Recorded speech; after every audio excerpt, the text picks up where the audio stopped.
সেই 29টা প্ৰতিষ্ঠা দিৱসটো সম্পৰ্ক ৰাখি পেলাই আমাৰ চিৰাং জিলা আছাই আমাৰ দেওশ্ৰী অঞ্চলত ছাত্ৰ ছাত্ৰীক সম্বৰ্ধনা অনুষ্ঠান এটা আয়োজন কৰিছে। সেই সম্বৰ্ধনা অনুষ্ঠানত ভাগ ল'বলৈ পাই খুব আনন্দিত, কিয়নো ছাত্ৰ ছাত্ৰীসকলক ভুল পথেৰে নিবৰ কাৰণে বহুতো এণ্টি ছ'চিয়েল এলিমেণ্ট ওলাইছে আৰু ইয়াত আমাৰ ছাত্ৰ সংগঠনৰ পৰা খুব সজাগ হ'ব লাগে। খুব আনন্দিত যে আমাৰ আছাই এই ক্ষেত্ৰত খুব চিনচিয়াৰলি আমাৰ আদিবাসী বা সান্তালী ষ্টুডেণ্টসকলক এণ্টি ছ'চিয়েল এলিমেণ্টৰ পৰা ৰক্ষা কৰিবলৈ সক্ষম হৈছে। দুৰ্ভাগ্যজনক কথাটো হ'ল BTC অঞ্চলত ড্ৰাগছৰ আমাৰ যি বেহা এইটো খুব বেছি হৈ আছে।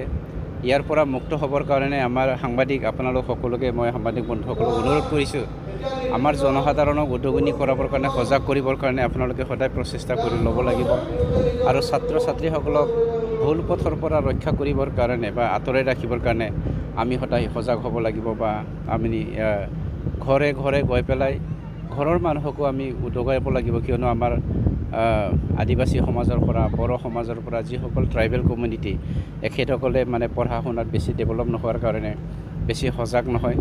কিন্তু ভাল লাগিছে আছাৰ যি ইনিচিয়েটিভ, সেই ইনিচিয়েটিভটো সমাজখনত এটা ভাল ইম্পেক্ট কৰিব বুলি আশা কৰিছোঁ।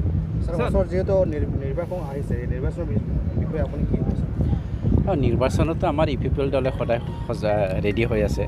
আজিৰ দিনত যদি ইলেকশ্যন খেলে আমি আউট অফ 40-30টো জিকিবলৈ সক্ষম হ'ল, এইটো আমাৰ বিশ্বাস আছে। কিয়নো আজি শান্তি প্ৰতিষ্ঠা কৰিছে আমাৰ সন্মানীয় শ্ৰী প্ৰমোদ বড়ো ডাঙৰীয়াৰ নেতৃত্বত আমাৰ চৰকাৰে। আৰু আটাইতকৈ ডাঙৰ কথাটো আমি উইনাৰ। মই সেইটোৰ কাৰণে উইনাৰ কৈছোঁ যে 17 বছৰে আমাৰ BPFৰ যি কলা অধ্যায়, যি ধুৰন্ধৰ এটা নীতিৰ দ্বাৰাই আমাৰ বড়ো আদিবাসী, বড়ো মুছলমান, বড়ো অনাবৰৰ মাজত পাৰ্থক্য এটা গঢ়িছে, পাৰ্থক্য এটা পাত মেলিছিল। সেই পাত মেলাটো আমি আকৌ চপাই আনিবলৈ সক্ষম হৈছোঁ, লগতে প্ৰকৃত গণতন্ত্ৰত আমি প্ৰতিষ্ঠা কৰিবলৈ সক্ষম হৈছোঁ, যাৰ ফলত আজি আমি বড়োসকলৰ চকুত চকু দি পেলাই আদিবাসীসকলে কথা ক'বলৈ সক্ষম হৈছে। আদিবাসীসকলৰ লগত হাঁহি মুখে আমি এসাঁজ ভাত খাবলৈ সক্ষম হৈছে। আমি 24 ঘণ্টাত 24 ঘণ্টা ঘূৰিবলৈ সক্ষম হৈছোঁ। গতিকে আমি উইনাৰ হৈ আছোঁ। UPPL দলে উইনাৰ এই ক্ষেত্ৰত। গতিকে আমাৰ BTC অঞ্চলত প্ৰকৃত গণতন্ত্ৰটো প্ৰতিষ্ঠা কৰিবলৈ সক্ষম হোৱাৰ কাৰণে আজি BTCত আগন্তুক 2025 ছেপ্টেম্বৰৰ ভিতৰত যে আমাৰ কাউন্সিল ইলেকশ্যন হ'ব, সেই কাউন্সিল ইলেকশ্যনত ভাৰতৰ ৰাষ্ট্ৰীয় দল হওক বা আঞ্চলিক দল সকলোৱে দলে বলে আহি পেলাই আজি ইলেকশ্যন খেলিবলৈ বিচাৰিছে, সাহস গোটাইছে, সেইটোৰ কাৰণে ভাল লাগিছে। ছাৰ, নিৰ্বাচনটো আহি গ'ল, কিন্তু আদিবাসী অঞ্চলত বহুত ফৰেষ্ট অঞ্চলত মাটি পট্টা পোৱা নাই।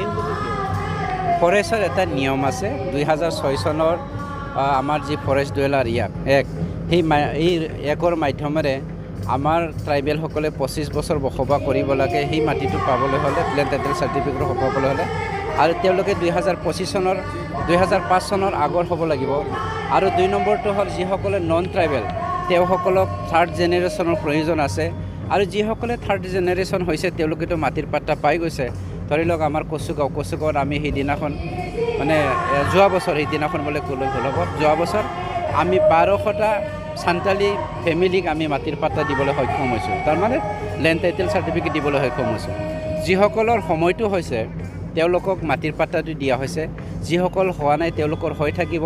কিন্তু সেইটো নহয় যে ফৰেষ্টৰ আছে বুলি তেওঁলোকক ইভেকশ্যন কৰি পেলাই খেদি পঠিয়াব।